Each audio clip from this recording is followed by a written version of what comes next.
disusun oleh Dian Pujiastuti, Lia Ameliawati, Nurul Aini Handayani, kelas 2 EB 21. Konsep aliran dan sejarah koperasi.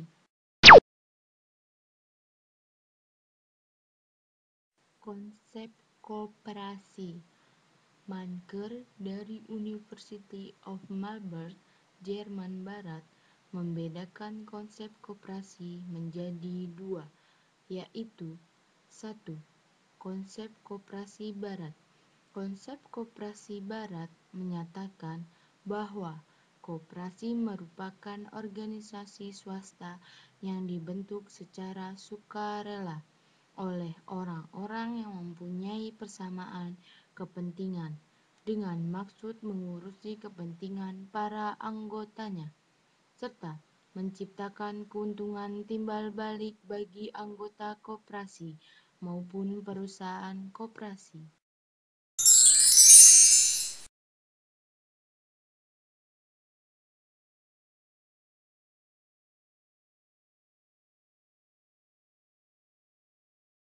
Unsur-unsur positif konsep koperasi Barat.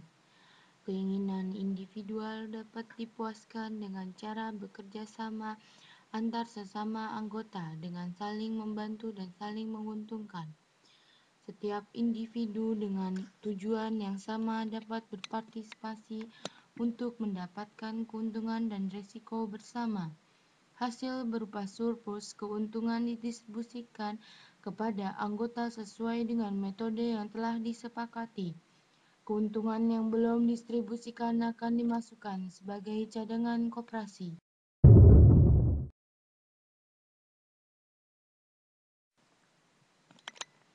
Dampak langsung koperasi terhadap anggotanya. Promosi kegiatan ekonomi anggota. Pengembangan usaha perusahaan koperasi dalam hal investasi, formasi permodalan, pengembangan sumber daya manusia, pengembangan keahlian untuk bertindak sebagai wirausahawan, dan kerjasama antar koperasi secara horizontal dan vertikal.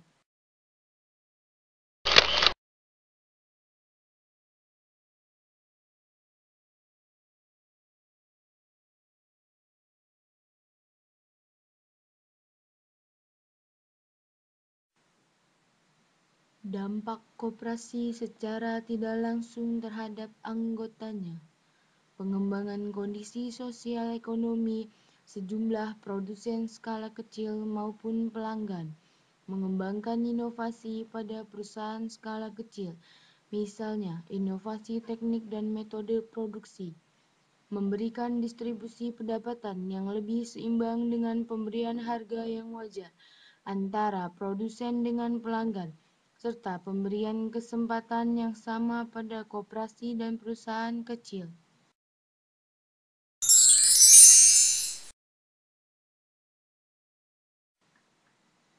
2. Konsep koperasi sosialis. Koperasi direncanakan dan dikendalikan oleh pemerintah dan dibentuk dengan tujuan merasionalkan produksi untuk menunjang perencanaan nasional sebagai alat pelaksana dari perencanaan yang ditetapkan secara sentral. Maka, koperasi merupakan bagian dari suatu tata administrasi yang menyeluruh berfungsi sebagai badan yang turut menentukan kebijakan publik, serta merupakan badan pengawasan dan pendidikan. Peran penting koperasi lain adalah sebagai wahana untuk mewujudkan kepemilikan koleksi sarana produksi dan untuk mencapai tujuan sosial politik. Menurut konsep ini, koperasi tidak berdiri sendiri, tetapi merupakan subsistem dari sistem sosialisme untuk mencapai tujuan-tujuan sistem sosialis komunis.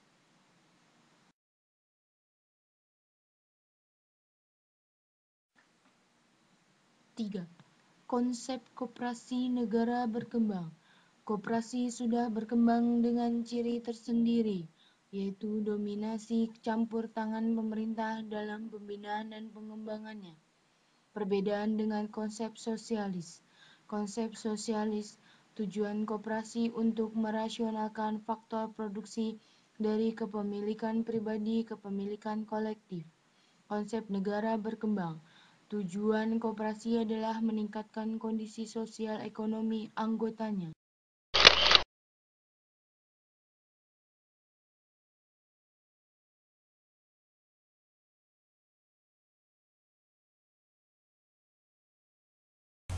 Latar belakang timbulnya aliran koperasi.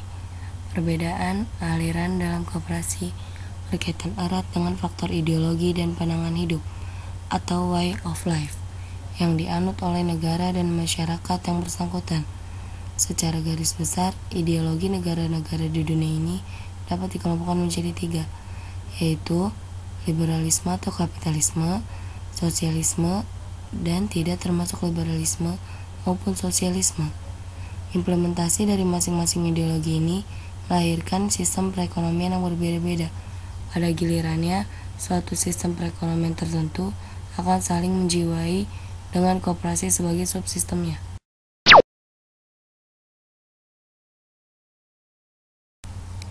Ini adalah bagian dari keterkaitan ideologi, sistem perekonomian, dan aliran koperasi.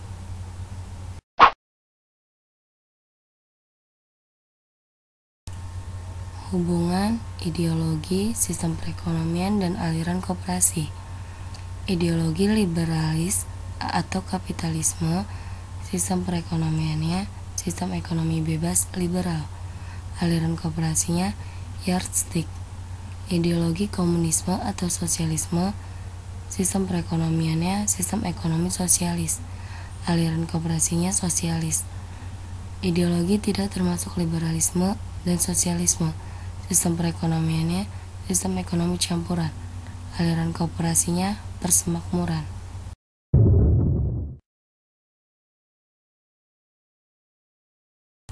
Aliran koperasi dengan mengacu kepada keterkaitan ideologi dan sistem perekonomian di suatu negara, maka secara umum aliran koperasi yang dianut oleh berbagai negara di dunia ini dapat dikelompokkan berdasarkan peran gerakan koperasi dalam sistem perekonomian dan hubungannya dengan pemerintah.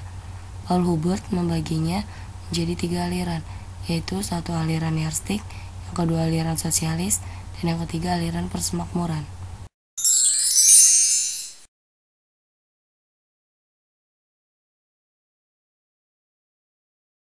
Aliran yardstick umumnya dijumpai pada negara-negara yang berideologis kapitalis atau yang menganut sistem perekonomian liberal. Koperasi dapat menjadi kekuatan untuk mengimbangi, menetralisasikan, dan mengoreksi berbagai keburukan yang ditimbulkan oleh sistem kapitalisme. Aliran ini menyadari bahwa organisasi koperasi sebenarnya kurang berperan penting dalam masyarakat, khususnya dalam sistem dan struktur perekonomiannya. Pemerintah tidak melakukan campur tangan terhadap jatuh bangunnya koperasi di tengah-tengah masyarakat. Pemerintah melakukan koperasi dengan swasta secara seimbang dalam pengembangan usaha. Jadi, maju tidaknya koperasi tetap terletak di anggota koperasi itu sendiri.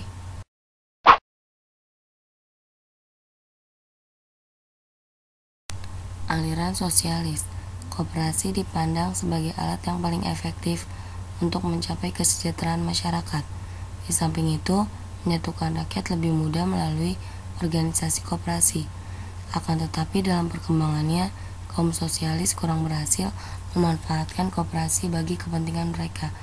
Kemudian kaum sosialis yang diantaranya berkembang menjadi kaum komunis mengupayakan gerakan koperasi sebagai sistem komunis itu sendiri. Koperasi dijadikan sebagai alat pemerintah dalam menjalankan program-programnya. Dalam hal ini, otonomi koperasi menjadi hilang. Pengaruh aliran ini banyak dijumpai di negara-negara Eropa Timur dan Rusia. Aliran persemakmuran memandang koperasi sebagai alat yang efisien dan efektif dalam meningkatkan kualitas ekonomi masyarakat. Koperasi sebagai wadah ekonomi rakyat berkedudukan strategis dan memegang peranan utama dalam struktur perekonomian masyarakat. Mereka yang menganut aliran ini berpendapat bahwa untuk mengoptimalkan pemanfaatan potensi ekonomi rakyat, terutama yang berskala kecil, akan lebih mudah dilakukan apabila melalui organisasi koperasi. Organisasi ekonomi sistem kapitalis masih tetap dibiarkan berjalan, akan tetapi tidak menjadi soko guru perekonomian. Koperasi berperan untuk mencapai kemakmuran masyarakat yang adil dan merata, di mana koperasi memegang peranan yang utama dalam struktur perekonomian masyarakat. Hubungan pemerintah dengan gerakan koperasi bersifat kemitraan atau partnership, di mana pemerintah bertanggung jawab dan berupaya agar iklim pertumbuhan koperasi tercipta dengan baik. Kemakmuran masyarakat berdasarkan koperasi, karangan E.D. Damanik, membagi koperasi menjadi 4 aliran atau School of Cooperative berdasarkan peranan dan fungsinya dalam konstelasi perekonomian negara, yakni 1. Cooperative Commonwealth School, 2. School of Modified Capitalism atau School of Competitive Yardstick, 3. The Socialist School, 4. Cooperative Sector School.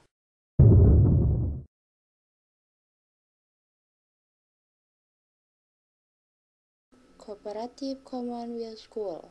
Aliran ini merupakan cerminan sikap yang menginginkan dan memperjuangkan agar prinsip-prinsip koperasi diberlakukan pada bagian luas kegiatan manusia dan lembaga, sehingga koperasi memberi pengaruh dan kekuatan yang dominan di tengah masyarakat.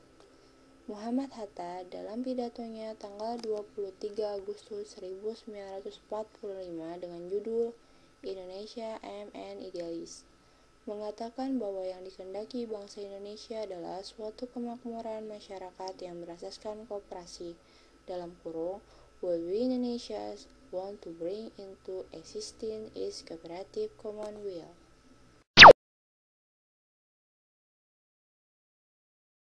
School of Modified Capitalism atau School Yardstick, suatu paham yang menganggap koperasi sebagai suatu bentuk kapitalisme, namun memiliki suatu perangkat peraturan yang menuju pada pengurangan dampak negatif dari kapitalis. The Socialist School, suatu paham yang menganggap koperasi sebagai bagian dari sistem sosialis.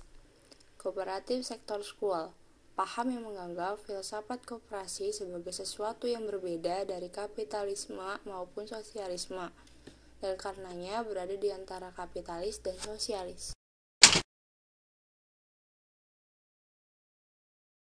Sejarah lahirnya koperasi.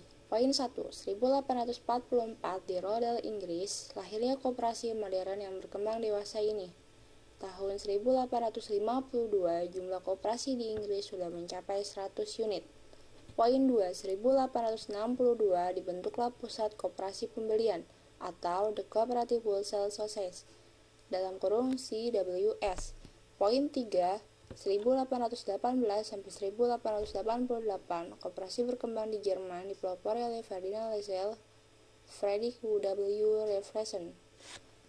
Poin 4. 1808 sampai 1883 koperasi berkembang di Denmark dipelopori oleh Herman Schultz. Poin 5. 1896 di London terbentuklah ACA atau International Cooperative Alliance. Maka koperasi telah menjadi suatu gerakan internasional.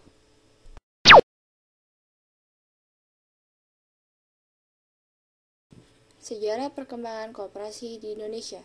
1895 di Luiliang didirikan pertama kali koperasi di Indonesia (Sukoco). 100 tahun koperasi di Indonesia. Raden Ngabei Ari Wiratmaja, Pati Purwokerto dan kawan-kawan mendirikan bank simpan pinjam untuk menolong teman sejawatnya, para pegawai negeri pribumi, melepaskan diri dari cengkraman pelepas uang.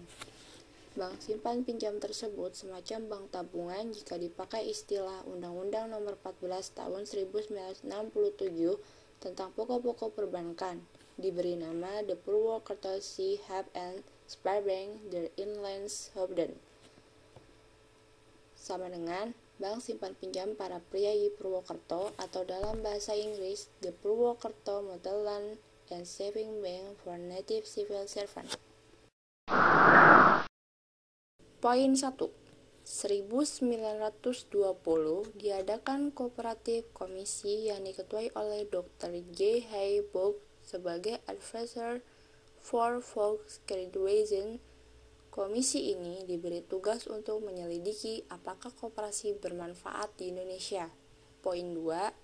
12 Juli 1947 diselenggarakan Kongres Gerakan Koperasi se-Jawa yang pertama di Tasikmalaya. Poin 3. 1960 pemerintah mengeluarkan Peraturan Pemerintah Nomor 140 tentang penyaluran bahan pokok dan menugaskan koperasi sebagai pelaksanaannya. Poin 4. 1961 diselenggarakan Musyawarah Nasional Koperasi 1 atau Munaskop 1 di Surabaya untuk melaksanakan prinsip demokrasi terpimpin dan ekonomi terpimpin. Poin 5. 1965 pemerintah mengeluarkan Undang-Undang Nomor 14 Tahun 1965 di mana prinsip Nasakom nasionalis, sosialis, dan komunis diterapkan di koperasi. Tahun ini juga dilaksanakan Munaskop 2 di Jakarta. Poin 6. 1967 pemerintah mengeluarkan Undang-Undang Nomor 12 Tahun 1967 tentang pokok-pokok perkoperasian disempurnakan dan diganti dengan Undang-Undang Nomor 25 Tahun 1992 tentang perkoperasian. Poin 7. Peraturan Pemerintah Nomor 9 Tahun 1995 tentang kegiatan usaha simpan pinjam dan koperasi.